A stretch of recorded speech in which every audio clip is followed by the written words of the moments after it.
What's going on, fam? Welcome back to the channel. This is another game analysis review. Thank you to one of the viewers of my channel who on the last game analysis said, hey, instead of doing throw-ins and some random ones that we all kind of get how to do, why not do more of a comprehensive game analysis of your movement patterns and stuff? So I have added some extra stuff into this game analysis that maybe I don't touch the ball, and then there are some stuff that I've taken out, like random throw-ins and things that really aren't that important in the grand scheme of, I mean, they're important for the football game, but you get the idea. So very, very cool here. So this is a tale of two halves. This is against, this is for the NISA League Cup final, I believe. I think that's how it's called.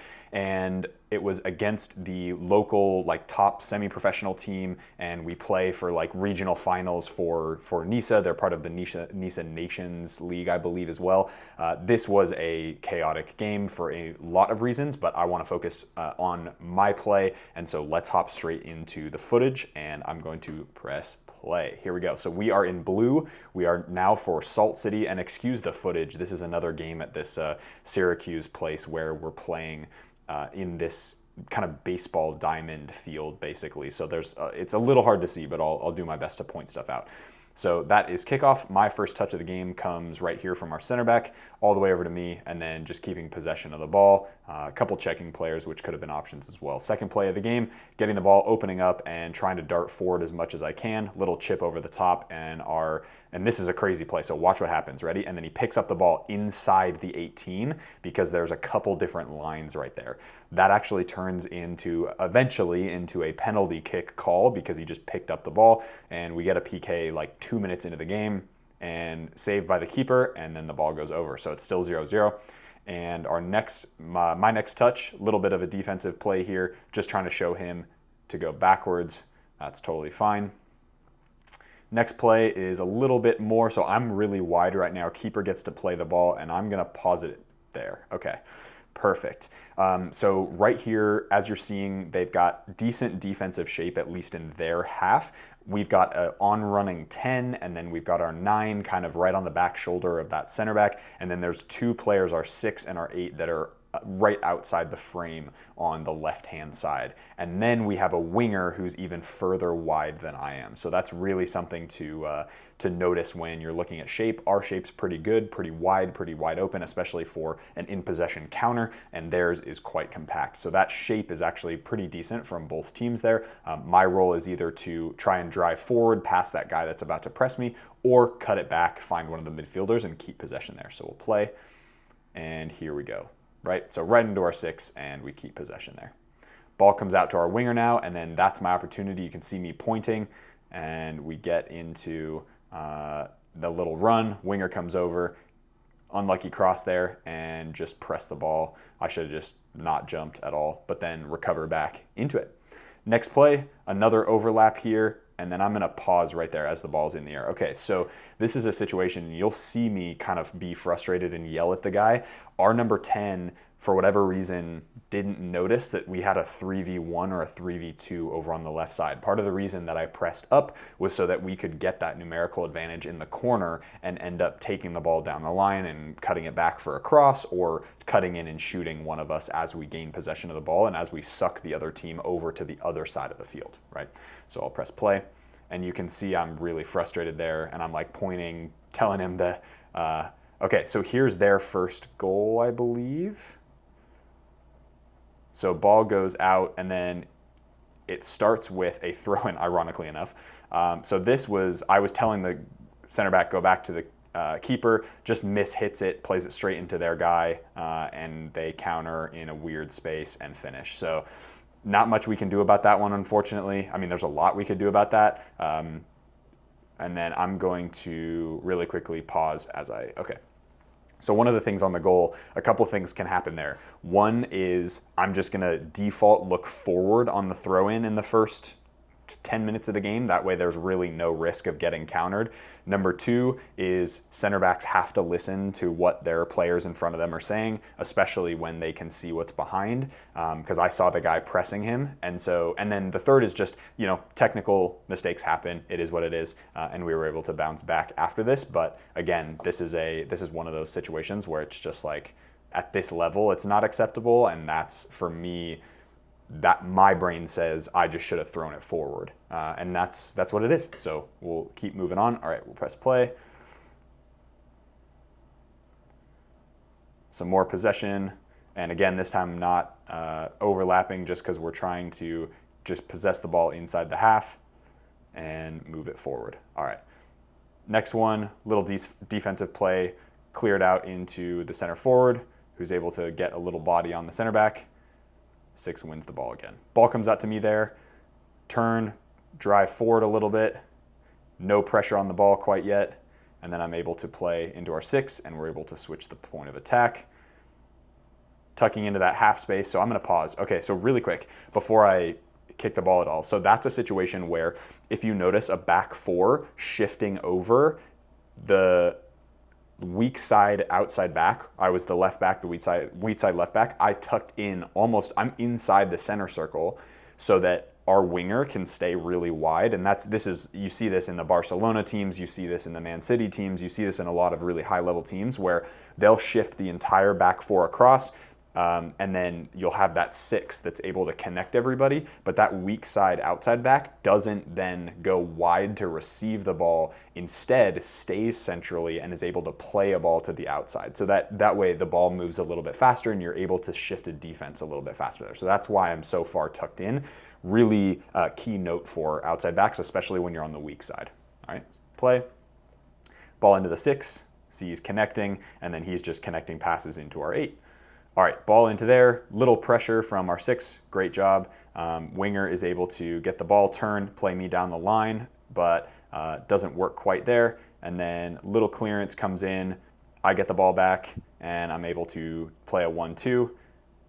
And again, number 10, I got so frustrated there. You can see my body language because he could have played it one time and then we would have been in, but that's all right. C'est la vie. Little possession as well. And okay, just as he receives the ball, turns me, that's little physicality there. And then again, that 1-2 should not happen. I just got to stay in front of the guy, but fair play to him, I guess. Okay, here we go. Keeping possession, looking for options, play to the outside, and then underlap here. Great ball from our winger, and then rifle across, perfect. And our center forward just misses it. Or I guess he hits it, but it went over. Ball comes back to me here and play into our 6.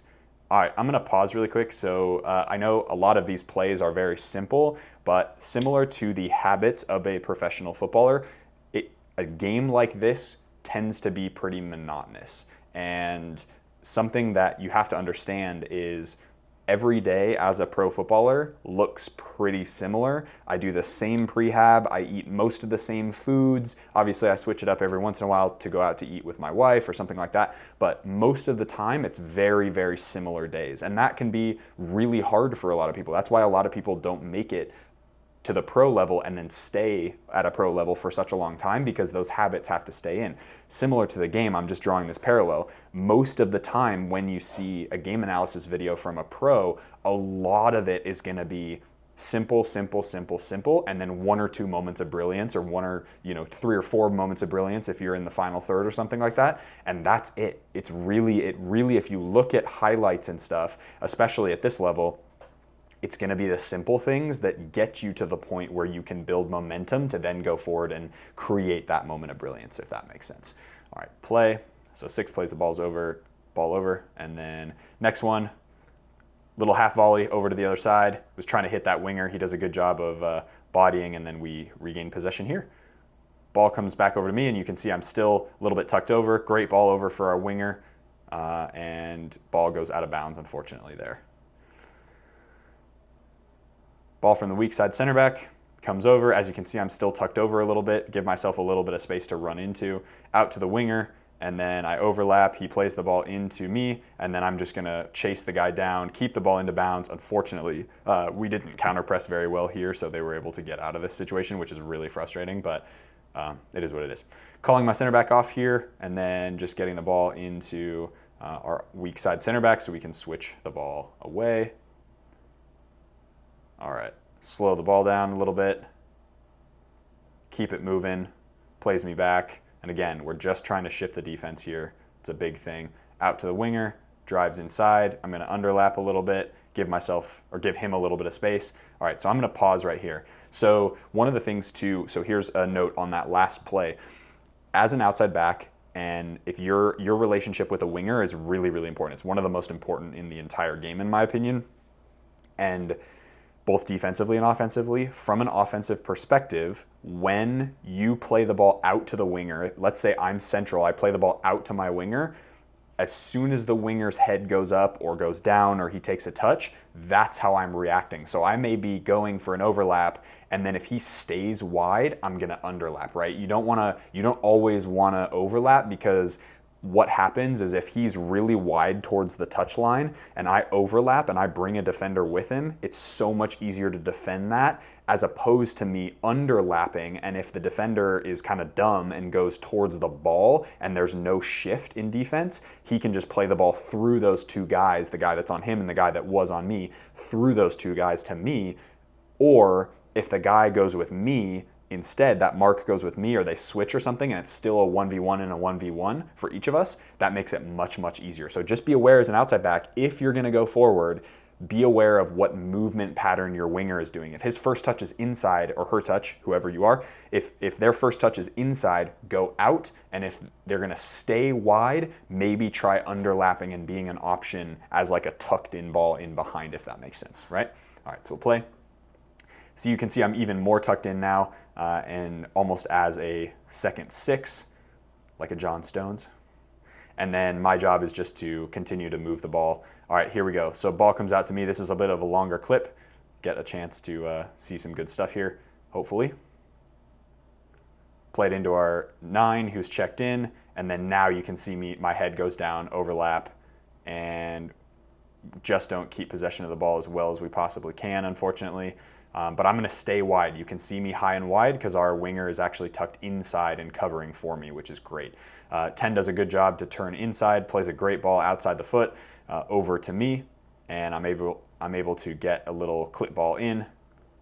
Almost got the 10 right there, and unfortunately they clear the ball out. But good opportunity there, and really, really important. So I'm gonna pause here. Okay, so that's another thing to keep in mind as well.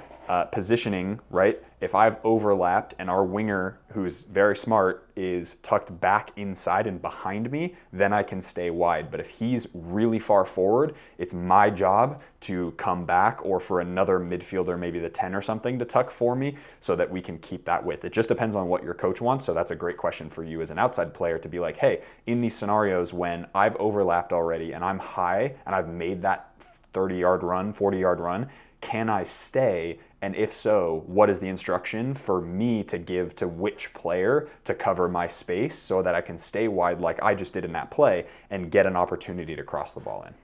So we'll play here. Great touch from our center back defensively, and a good cutback ball into our 6, and we're able to play out. So no problems there.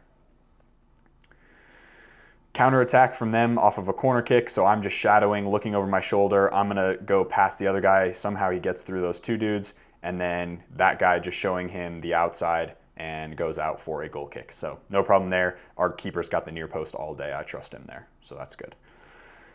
Ball from the 6. And then again, now I'm staying because I'm going to pause here. Okay, so now you notice, see where the 8 in the right-hand corner of the screen? So our 8 made the darting run wide. I noticed that, so then I'm not going to overlap because then we're in the same space and then we're screwed if we get countered. Right? Straightforward. All right, so we'll play. Next play here, ball gets out, little defensive touch, little juggle there, play into our 6, and we're gonna play back, play out to the winger, I believe here. Nope, never mind. And just keep possession. Not a lot of movement there, unfortunately, but that's all right. We're working on it. Ball out to the 8, and see that overlap, so he's able to get a cross in or a shot in. Great movement pattern there, that's totally fine. Ball out to our 10. Just a missed touch there, unfortunately, but our winger's able to keep possession of it. Very good. All right, so this is, I gotta be quicker to get out there and show him outside. That's a big one. He doesn't go past me, which is good, and I'm able to get a touch on there, but just something for me to keep in mind as an outside back. Little clearance, get us reset. We're coming up on the end of the half too, so that's something to keep in mind as well. little touch, and then we play that free kick. You can see me kind of opening my hands. I'm just like, guys, like we got to get movement. It was really hot that day. And so, yeah, just one of those things. Totally lose my balance, fall over. That's a dirt move. Good defense by our 6. Little defensive header there, right into our winger, who's able to turn and get out of it. So no issues. Ball from the 6, and just keep in possession here. All right, almost coming up on the half. Here we go. Ball over the top. That winger's really fast, but again, just overhit it just a little bit. That was also a 2v1. They were marking him pretty heavily in the game. Defensive header, but again, so I'm going to pause here. So this is one of these moments where I keep getting pretty frustrated in this game, especially in the first half, because guys aren't making runs as much. It was so hot. It was like 93 degrees, and then plus the turf is probably 100 and some, within certain distance of the turf. I'm not saying that's an excuse. I know everybody should be fit enough to do everything, but for me, my responsibility is to focus on myself and to keep doing the right things for myself, and then let the team fill in as they can. And of course, it being so hot and not having a water break and everything, I was even getting to the point where I was like, holy crap, guys, this is crazy. This is like really dangerous heat.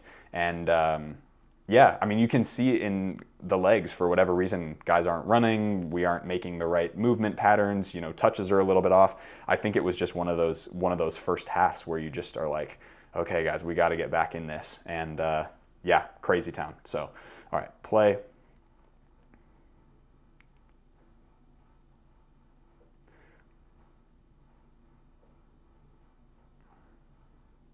All right, ball come in. Chase it. I'm the last guy back for the corner kick. Ping a great ball right on top of the PK6, and it gets through. Should have scored here, but 8 does a good job as much as he can to get power on that. It was a bit awkward. All right, here we are in the second half. So you can see I'm at the bottom of your screen there, and still playing left back. And this is a tale of two halves. I tell you what, some really poor goals, unfortunately. But right off the corner, or right off the goal, the restart, thank you, we get a corner kick out of it. So good stuff there. Really good pressure straight away. This is my first touch. Getting the ball up to our 10. And just misses that, unfortunately. So, all right, little body, make sure he doesn't pass me. And then I call him off, call the center back off, get the ball back to our keeper. Nice and easy and safe. All right, so here is this is their second goal, believe it or not. So just get countered, and again, recovering, and just doesn't check the shoulder, and there's a guy back post. So, bummer. Really big bummer, but that's all right. Okay, ball comes in. This is like my first touch of the second half, or first legit touch, I guess. And then there, boom. Okay, pause. This is exactly what I was talking about earlier in the first half. So you noticed I stayed wide. As soon as the guy that was marking me looked back at the ball, I darted in behind him, and our winger was able to split the two guys. This is perfect, because this is exactly what I was talking about.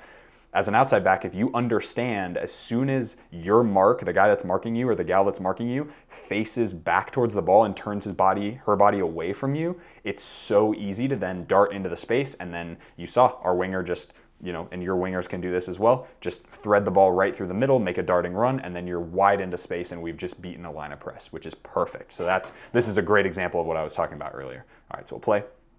And then, of course, the shot comes off, and I thought that was a deflection, but I think he just skied that. Okay, really, this is their third goal. Watch this. Okay, I'm going to pause that right there. I'm going to let you guys watch a replay in slow motion as I talk about this. The referee isn't even close to the goal line, and I don't think this crossed the line. The yellow is the line that it has to go over. You tell me in the comment section below whether this ball, I don't think this went all the way across. As you guys know, FIFA rules, you have to be across the entire line. The entire ball has to be across the entire line in order for it to be, quote, out of bounds. And so I don't think this was, there's no way this referee was able to see it from that angle. This camera angle is better than where that referee called this call from, but that they gave the goal. So that was 3-0. We went 3-0 down, and this is 50 minutes into the game, so it was just inside the second half. All right, so we'll play, and very, very frustrating. Just our guys are like, there's no way. Like, goalkeeper would not do that. So anyway, ball comes out to me. Again, a little frustrated with movement there, but whatever. All right, here's our first goal. Boom. Beautiful corner kick, and then smashed in by our number 6. So great goal. 57 minutes in is our first goal. There you go, or 58th minute, I suppose. So everybody's like, hey, we still got 30 minutes to rally this, and here we go. So here's another example. Same dude, just got to force him down line, and then he hits the side netting, and that's happened twice now, so that's no worries. All right, here is my goal. Very exciting. So it starts from their kick. We win possession back, and watch I'm checking my shoulder, seeing where my mark is. There you go. Boom. Nowhere in sight. I know we have possession. I'm able to get around and smash. Top bins. I also just cramped. That's why I'm kind of jogging like that. But that was our second goal within like 2 or 3 minutes of, or I think I scored in the 62nd. So it would have been 5 minutes after that first goal. So really great overlap, great effort, great understanding of where my mark was at. He didn't follow me. So there you go. And obviously a smashing finish if I don't say so myself. So now we're 3-2 down. Okay. Next one, just possession. Again, as I said, habits, just the little stuff, and then getting that overlap run, cut inside the guy, keep possession. 9 does a great job of retaining it, and then we go from there. Ball comes over from our 6, into me, outside. See, I'm much more tucked in, gives our winger a little bit more space to work in and run into, which is a great option for him as well. Then we're able to switch the point of attack. Same idea here, ball out, and then the 10 is able to get ball back to me, and then we rotate possession. Again, building that momentum for those moments of specialness, right? Whether it's set pieces, whether it's moments of brilliance in the run of open play, that's just, we possess the ball in their half pretty much the entire second half. So that's great from us. Here's our number 10 as well. All right, holding the guy off, center back dips it in, and then a little touch into our 8 to keep it going. And then I notice that it's coming out. There we go, block that touch, and then keep counter pressing. He has to play the ball back, and we retain possession. Ball over to me, and again, little ball over to my winger, letting him go 1v1. This time I'm not overlapping because he's got a 2v1, so he can get out of that situation a little easier, and we have a counter press, right? So pretty straightforward there. All right, ball comes over to me, and then I'm just recovering. Center back has a guy on his back, but no issues there. And instead of playing the keeper, I'm just gonna turn around, skip that line of press, and we're gonna play forward straight away. Here's our third goal. So 83rd minute, over the back, and boom, back post. There you go. So set piece, moment of brilliance, tied the game up, 83rd minute. Games can change really quick. This was literally like Liverpool AC Milan back in the day. Very, very cool. So keeper plays it out to me, and then little touch in, brilliant touch by that number 4 there, and we go from there. Here's our last goal. Center back hits it, and I think that is an own goal. Or nobody touched it. But yeah, center back gets it, 88th minute, and that's a 4-3. So that's our winning goal right there. Pretty exciting. Definitely a tale of two halves, I will tell you. Or a really crap 60 minutes, and then we score a bunch. Little clearance header there, and we're able to get the ball out, and then he ends up fouling our number 8, and that's my last touch of the game. And there we go. So very cool. I was in the back of that group. You can see I'm not really celebrating that much. Part of the reason for that is that I think for me, this is just my own personal feelings and thoughts about it. I don't think that's a performance we should be proud of. Yes, fantastic for coming back. I'm really proud of scoring. That was my first professional goal in a professional season, so that's awesome. Or I guess I did score in Australia, but whatever, in America. And I just think that that's one of those games where we needed to be 4-0 in that game, 5-0 in that game. Because I think we had the capacity to be 3 or 4-0, 5-0 in that game, and we just weren't. And I think, personally, from my perspective, I think a couple things I take from this game are very, very important. First of all, to show the guys down the line. So especially even right-footed players, if I'm playing left back, yes, I'm showing them onto their strong foot, but it's way easier to defend because the end line is my friend and the sideline is my friend, and not very many players are going to beat me for pace, especially in this league. So yeah, that's kind of where I'm at with that one. And then I would say the second thing is just as a, as somebody who is an older guy on the team, more of a veteran on the team compared to everybody else, myself and a couple of the other guys, the captains and stuff, it's very, very important to make sure that guys are switched on and not worried too much about the individual mistakes that happened for those goals. I think it's really important to stay neutral. The fact that we won is great, but again, the biggest thing here is just to stay neutral and get ready for the next game, because this wasn't part of our league standings. This doesn't get us any closer or further from playoffs, and so at some level, this game doesn't really matter that much. It's great to get a trophy. It's great to get silverware, and it's an important game to win, but we just need to stay consistent because, first half you go down, and heads go down and you get really negative, and then you get really elated and you get really down. Like it's just just a cycle. And so one of the things that I was doing actually during halftime, and this will be a mental exercise for a lot of you guys too, as well, if you're ever in this situation or even in between games, is during halftime where we were just getting so much pressure because we couldn't keep the ball, and it was a lot of kind of BS that I think we were dealing with from multiple angles. I think for me, it was sitting in my locker as we got ripped to shreds by our coaches, rightly so, and just keeping my breath calm and continuing to reiterate in my head, I believe in my abilities, and focus on myself. Because at the end of the day, getting a goal that puts us, a goal closer to tying them, and then again we win the game, that's a huge contribution. And so for me, it's about how you bounce back from those things and how you create really amazing opportunities from just consistent play, right? So all those little passes, all those little moments are very, very important. So I'm done talking now for this video. I appreciate you guys watching. Thank you so much. If you guys are interested in more behind the scenes stuff as well as pre-release content, I did set up a Patreon, so that'll be first link in the description box below. Thank you very, very much for watching. If you guys do have any questions or you want your own game filmed, can't film your own game, but if you do want your game analyzed or any footage analyzed, you can set up a Zoom call as well. I'll leave that link as just a Calendly link down in the description box below. Thank you guys very much for watching. If you enjoyed this video, hit that like button, subscribe to the channel if you haven't already. As always, be awesome, take care. I'll see you guys in the next video.